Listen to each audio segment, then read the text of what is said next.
עולמם של 6,000 עד 9,000 ילדים מתהפך מדי שנה בעקבות משבר רפואי. מדובר בילדים שנפגעים בתאונות דרכים, חולים במחלות קשות או מאובחנים בלקויות ותסמונות.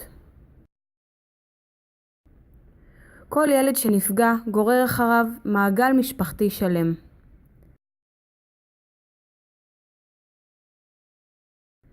ההתמודדות החדשה הינה נפשית, כלכלית, בירוקרטית וחברתית.